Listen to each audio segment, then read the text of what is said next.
Right, hello and welcome to part 8 of the Restoring a Knitting Machine, which is the second part of sorting this carriage out.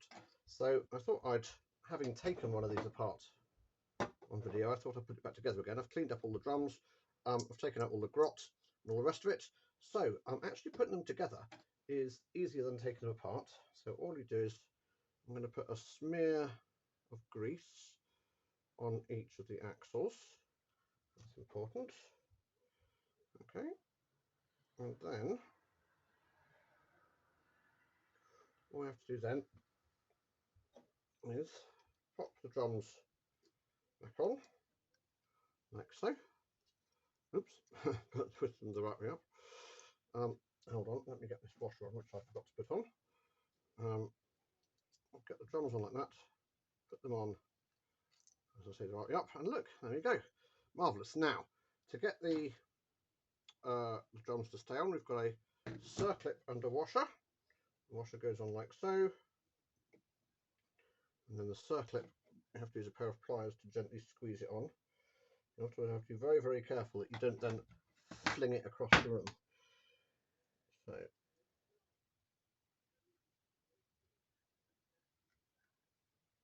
there you go, on.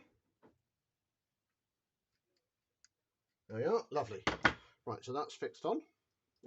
Last little bit is that we need to get this on, which desets the selectors, inner selectors. So let me just flick a few of these up, so it means allow me to get that in there, and then on this goes. It's just a question of popping in the screw. And once we've done that, we'll be in a position to start reassembling the carriage. Which, just in case any of you desperately need to get to sleep whilst you're watching this, I shall do live and unfast forwarded on the video. Okay, so let's just tighten that up. This is the one where somebody had mashed the screws, so I probably can't tighten it up too much. Right, lovely. 2 drums ready and raring to go. Our next thing is, if you remember, I took this off and it's been cleaned and greased, so that has to go back on again. And what I'm going to do is we get our two hinges, and we put our 2 hinges in. I'm just going to give those hinges a little bit of a grease as well, just to keep them from rubbing too much. Don't need much, just dab. And then again on this one, don't need to use too much, just a quick dab. There we go. Right, and then we've got 6 screws to put in. So now I've been leaving my screws soaking in isopropyl alcohol, just because it helps keep them nice, or get them nice and clean.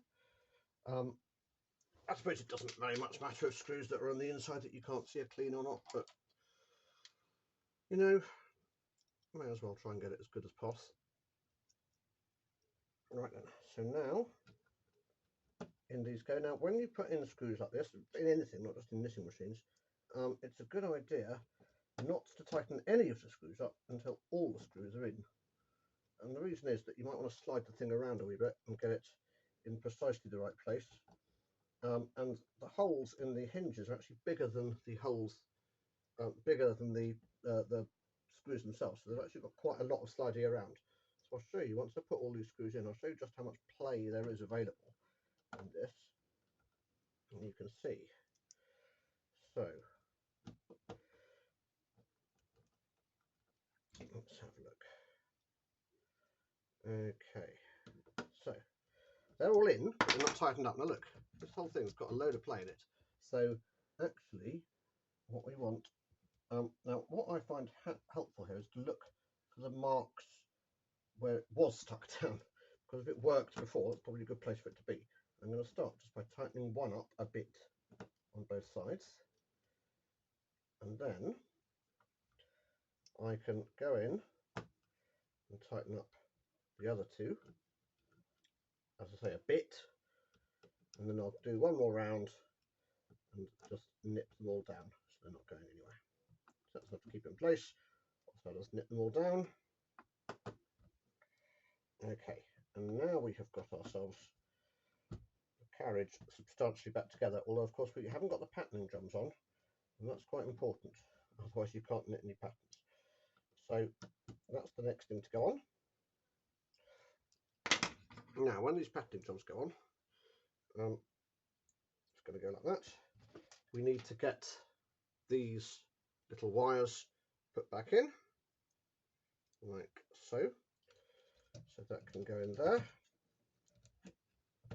and then now hold on, slip that in down there. There we go. There's one slipped in. Okay, and then we need to get this spring put on. This needs to go into here. Never as easy as it looks, is it? There's always some piece of needs to get something twizzled round or turned round or some other nonsense. So there we go. In that goes. This is the thing that's going to reset all of the needle selectors as and when the carriage changes direction. So this is going to go backwards and forwards and reset this, which you'll see in a bit once I've pulled it tight. Okay, time to get the other one in. So here is my other needle selector. In this goes like so. In this goes like so. And this can slide in. Okay, and we are back in business. And then these things need to be hooked together. Come on, get myself.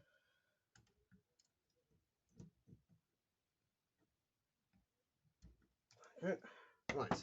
And with a bit of luck, we should see, if I twizzle this, that we're back in business with getting the needle selectors put in. Now we've got our 8 screws to put in.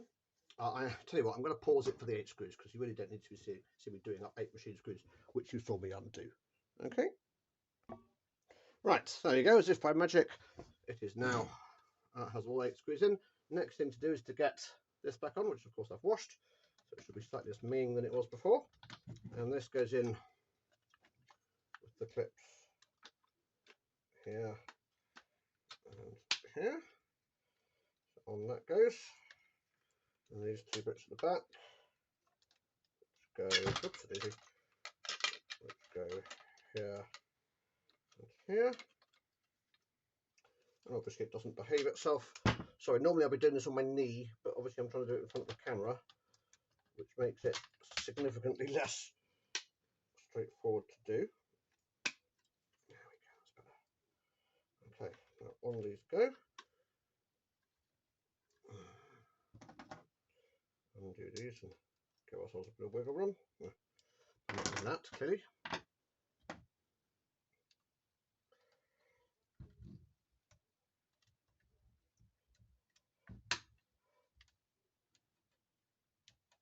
Now then, there we are. Right, now I can do this up, and already it's starting to look less like a disaster area, slightly more like an actual knitting carriage.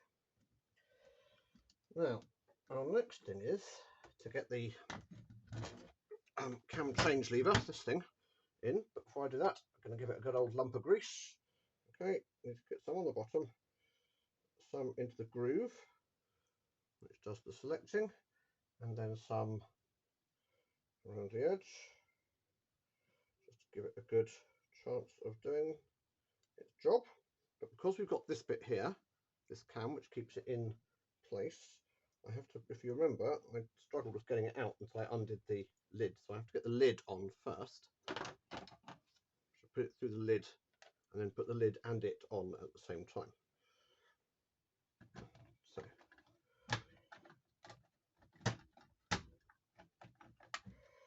and wiggle it into place. Now, have we got it into the right place is the question. No, we have not. This always takes a bit of time. Never goes in the right first time. And always end up shouting naughty words at it. And then somehow or other it just magically goes in and you don't know why or how. Now, that's why. Okay, so it has to go on that orientation. There we are, look. Rotating nicely. So that's that. Now, I'm going to get this screwed down while I'm thinking about it. So, let's get these two. And get this screwed down nicely. Then we can grease and get the tension knob, tension dial possibly, on. And then it's just handle on and we're done. So already we're looking fairly civilized. And having taken out that great big wodge of string out of the needle selector drums, I'm feeling this probably should work a bit better. But we'll test it in another video because this video frankly has been about 4 years long already. Okay, right, let's get this on. Nice and simple. Give it a good old rubber grease. Get some grease into the grooves. Get some grease around this bit. Okay. It is possible to over grease a knitting machine, but not this bit. Certainly possible to over oil a knitting machine. You can get knitting full of oil. Right, and then it goes. Turn. Come on, get into place, you silly thing. Where is it? Oh, that's why. Stick it there. There we are. Right, swipe the grease off my fingers. Okay, and then our final job is to find where I've put the 2 grub screws, which is obviously somewhere so safe that I can't actually find the things. Here they are. Okay, just get the handle on, and we will be done. Now, once I've done this, my next job in video, I can't remember what it is, 9 maybe, will be to essentially put the machine back in its box and get them, start making the machine actually looking like a machine, not like a selection of parts. So we are actually getting there. There's a bit more to go, but I think we've broken the back of this. Well, we would have done if I hadn't done that.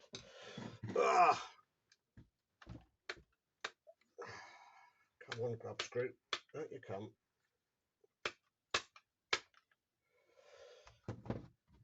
That, on video, is officially extremely annoying. What I've done is I've put the grub screw in through the handle hole, but not through the hole that it's supposed to go through. It's an absolute pain in the bottom. There you come. Right, better. Right, this time you behave yourself. First sign of madness, well, not first sign of madness, obviously, but talking to inanimate objects.